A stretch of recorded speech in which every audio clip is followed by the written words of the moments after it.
Alright guys, welcome to JEE by Acumen.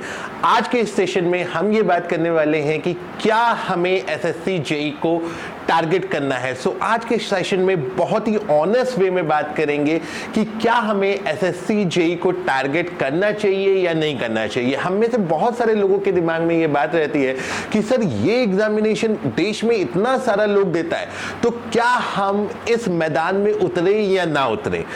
आज के इस सेशन में बिल्कुल डिटेल और बिल्कुल साइंटिफिक वे में इस बात को एनालाइज करेंगे कि एसएससी जेईई को देना हमको चाहिए कि नहीं चाहिए। गाइस, मेरा नाम है डॉक्टर उमाशंकर त्रिपाठी और मैं हूं आपका mentor of mechanical engineering. Guys, क्या हमें टारगेट करना है एसएससी जेईई को या नहीं करना है। तो सबसे पहले इस बात को समझते हैं कि जब हम एसएससी जेईई की बात करते हैं तो ये कॉम्पिटिटिव एग्जामिनेशन है, मतलब इसमें कुछ क्वेश्चन आते हैं। तो अगर सिंपल भाषा में बात करें, भैया कुछ क्वेश्चन आते हैं और अगर उन क्वेश्चंस में से एक सर्टेन नंबर ऑफ क्वेश्चन से ज्यादा आप सॉल्व कर लोगे तो आपकी नौकरी पक्की हो जाएगी। तो पहले देखते हैं क्वेश्चन किस चीज के आते हैं। तो गाइस, हमारा दो पेपर होता है यहाँ पे, एक होता है सीबीटी 1, एक होता है सीबीटी 2। इस सेशन में केवल सीबीटी 1 की बात करते हैं जो क्वालिफाइंग पेपर होता है, ठीक है। सीबीटी 1 जब आप पास करते हैं तब आप सीबीटी 2 की तरफ जाते हैं। आज के सेशन में सिर्फ और सिर्फ सीबीटी 1 के बारे में बात करेंगे कि क्या हम सीबीटी 1 पास करने के लायक हैं या नहीं लायक है, या ये कोई एक बहुत कठिन काम है जिसके लिए हमको माउंट एवरेस्ट चढ़ने लायक की तैयारी करनी पड़ेगी। तो आइए बात करते हैं। तो सीबीटी 1 बेसिकली 3 चीजों से मिलकर के बना है। एक है आपका जनरल इंजीनियरिंग जो कि 100 नंबर का आएगा, एक है आपका जनरल इंटेलिजेंस जो 50 नंबर की आएगी, और एक है आपकी जनरल अवेयरनेस जो आएगी 50 नंबर की। यानी आसान भाषा में समझे तो ये पेपर 200 नंबर का होगा। और इसमें कितने क्वेश्चन आएंगे? इसमें 200 क्वेश्चन आएंगे। 100 क्वेश्चन आएंगे जनरल इंजीनियरिंग के, 50 क्वेश्चन आएंगे जनरल इंटेलिजेंस के, और 50 क्वेश्चन आएंगे हमारे जनरल अवेयरनेस के, ठीक है। तो 200 नंबर का पेपर होगा और ये इसके सब सेगमेंट्स हैं, ठीक है। अब क्या हम इनमें से कितने नंबर ले आए कि हमारा यहाँ पे सिलेक्शन हो जाए। तो इसमें से कितने नंबर लाने से पहले ये नंबर लाने के लिए हमें करने की क्या जरूरत है, हम करें क्या, ठीक है। तो देखो, बड़ी सिंपल सी साइकिल है। देखिए, आपके पास कुछ सब्जेक्ट्स हो गए कि भाई इंजीनियरिंग पढ़ना है, जनरल अवेयरनेस पढ़ना है, जनरल इंटेलिजेंस पढ़ना है, ठीक है। और जैसा मैंने कहा, जब आप एक सर्टेन नंबर ऑफ क्वेश्चन से ज्यादा क्वेश्चन एग्जाम में बना लोगे तो आपकी नौकरी पक्की हो जाएगी। तो ये क्वेश्चन बनेंगे कैसे, ये साइकिल चलेगी कैसे, तो कुछ चीजें आपको पढ़नी पड़ेगी। ये पढ़ाई आप खुद से भी कर सकते हो, किसी कोचिंग की सहायता ले सकते हो, हमारी भी सहायता ले सकते हो, ठीक है। तो कुछ पढ़ाई करोगे, फिर इस पढ़ाई को अप्लाई करोगे। अप्लाई कैसे होगा? आपने कुछ कॉन्सेप्ट पढ़े, आपने थ्योरी तो बहुत पढ़ ली, लेकिन एग्जाम में क्या आएगा? मैं हमेशा कहता हूं एग्जाम में तो आएगा क्वेश्चन। तो जो आपने लर्न किया है, जो आपने पढ़ा है, जब तक वो अप्लाई नहीं होगा, जब तक आप उसके बेस से क्वेश्चन नहीं बना पाओगे, तब तक आपके क्वेश्चन बनेंगे नहीं और तब तक आपकी रैंक आएगी नहीं, नौकरी मिलेगा नहीं। तो इसको अप्लाई करना है, मतलब सिंपल सी साइकिल है, सिंपल सी गणित है। देखो, कोई रॉकेट साइंस नहीं है। पढ़ना है, क्वेश्चन सॉल्व करना है, यानी लर्न करना है, फिर क्वेश्चन सॉल्व करने में अप्लाई करना है और इसको रिपीट करना है। मतलब पढ़ेंगे, क्वेश्चन करेंगे, फिर पढ़ेंगे, फिर क्वेश्चन करेंगे, फिर पढ़ेंगे, फिर क्वेश्चन करेंगे और कोई आपको रोक नहीं सकता। अब सबके मन में सवाल आता होगा कि सर ये तो बात आप बड़ी सीधी सी बता रहे हो और इसमें कोई खास बात तो हमको लगती नहीं। भाई, सब जानते हैं पढ़ेंगे तो सिलेक्शन होगा, लेकिन पढ़ने की बात अलग है। हम कितने क्वेश्चन बना पाएंगे और कैसे हमारा सिलेक्शन होगा, इतना कंपटीशन है। तो मैं आपसे एक सिंपल सी बात पूछना चाहता हूं, आपका डिप्लोमा का परसेंटेज क्या है? आपका बीटेक का परसेंटेज क्या है? अगर यहाँ पे मेरे सामने 100 स्टूडेंट्स बैठे हों और मैं उनसे पूछूं तो मुझे नहीं लगता कि कोई भी बच्चा बोलेगा कि मेरा सर 60% से कम है या 65% से कम है। जब आप अपने सेमेस्टर में 65-70% नंबर लेके आते हैं तो क्या आप एग्जाम में नंबर नहीं ला सकते? देखिए, ये कट ऑफ है। अगर हम सिविल इंजीनियरिंग की कट ऑफ की बात करें तो 200 में से मात्र 108 नंबर लेकर के आने। कितने नंबर लेके आने? 108 नंबर। मतलब 50% से थोड़ा ज्यादा, लगभग 54% के करीब आपको एग्जाम में लेकर के आना है। अरे भाई, इससे ज्यादा तो तुम्हारे बीटेक का और डिप्लोमा का परसेंटेज होता है कि नहीं होता है, बताइए।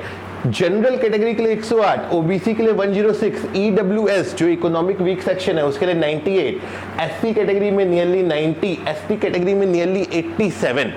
मतलब कुछ कैटेगरीज के लिए लेस देन 50% मार्क्स आप लेके आते हो तो आपकी एक पक्की मजबूत सरकारी एक अच्छी सैलरी वाली नौकरी लग जाती है। तो क्या अब आपको लगता है कि ये बहुत मुश्किल है? अरे आपके जो परसेंटेज सेमेस्टर में है वो इससे ज्यादा है मेरे दोस्तों, तो क्यों घबरा रहे हो? अगर मैकेनिकल और हम इलेक्ट्रिकल की बात करें तो मैकेनिकल और इलेक्ट्रिकल में देखो, जनरल के लिए 131, ठीक है, लगभग 65% हो गया। ओबीसी के लिए भी लगभग इतना ही है, ईडब्ल्यूएस के लिए 125, एससी एसटी के लिए 116, 105 और हैंडीकैप के लिए 104, 109 के आसपास। मतलब आप समझो कि भाई जनरल कैटेगरी के लिए भी 65% से ऊपर मार्क्स नहीं लाने, ठीक है, 65% के ऊपर मार्क्स नहीं लाने।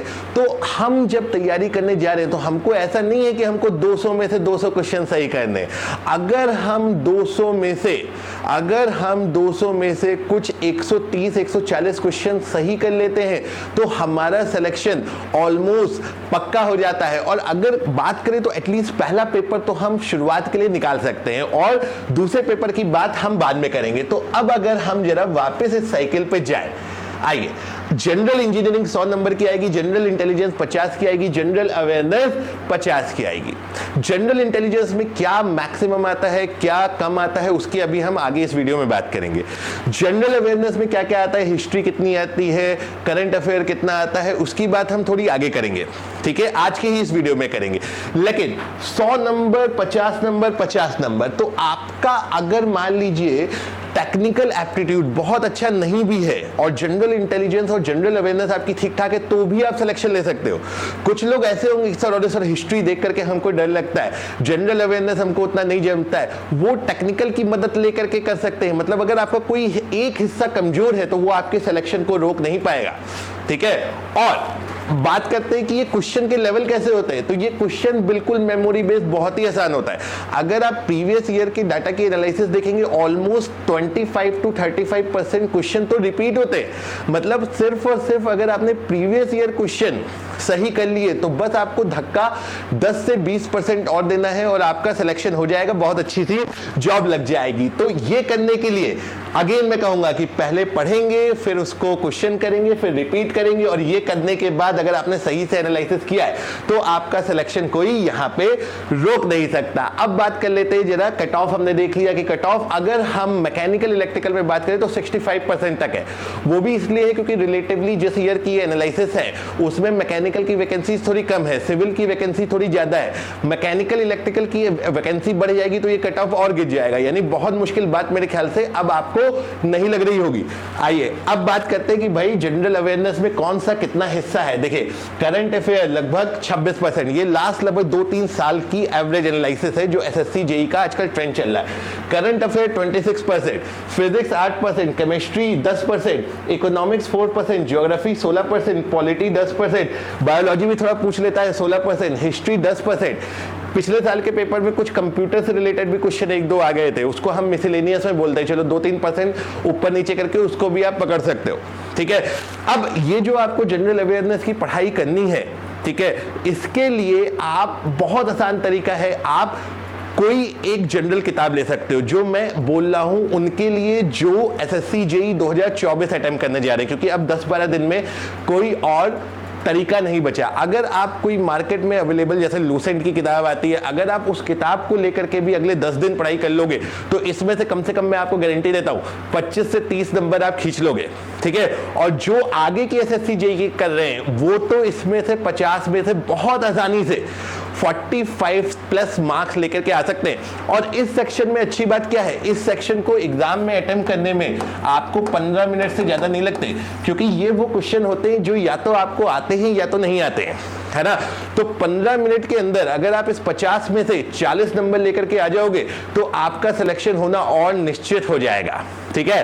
तो गाइस बहुत मुश्किल काम नहीं है, अगर आप टारगेट, बस हिम्मत करने की बात है दोस्तों। आइए जनरल इंटेलिजेंस की बात करते हैं। तो जनरल इंटेलिजेंस में देखो यहाँ पे जो टॉपिक लिखे हैं ये मैंने मोस्ट इंपॉर्टेंट, जो आजकल रिसेंट ईयर में सबसे ज्यादा आ रहे हैं, जैसे analogy, coding, decoding, number series, alphabetic series, sitting arrangement, Venn diagram, और जो आजकल के एग्जाम्स में जो इधर रिसेंट ईयर में कम आए हैं, counting figure, mirror image, paper folding, dice, direction and distance and blood relation, इसके क्वेश्चन रिलेटिवली आजकल कम आए हैं। ठीक है, तो जनरल इंटेलिजेंस, जनरल अवेयरनेस, अगर आपने ये भी ढंग से पढ़ लिया और इसमें से 70-75 नंबर ले आए, तो टेक्निकल एप्टीट्यूड से बचे 70-75 नंबर अगर आप ले आए तो आप तो टॉपर की तरफ बढ़ जाओगे, जो चाहोगे वो एसएससी जेईई के थ्रू आपको नौकरी मिल जाएगी।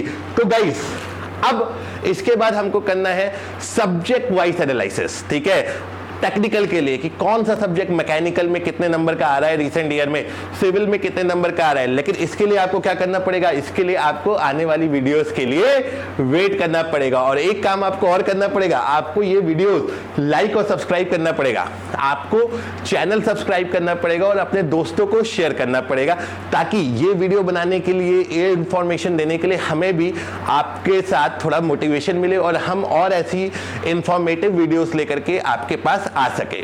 ठीक है, सो गाइस सब्सक्राइब करना नहीं भूलेंगे, लाइक करना नहीं भूलेंगे, और आगे बात करेंगे। और आज के इस वीडियो से मेरे को लगता है कि आपको ये समझ में आया होगा कि सिलेक्शन लेना बहुत मुश्किल नहीं है।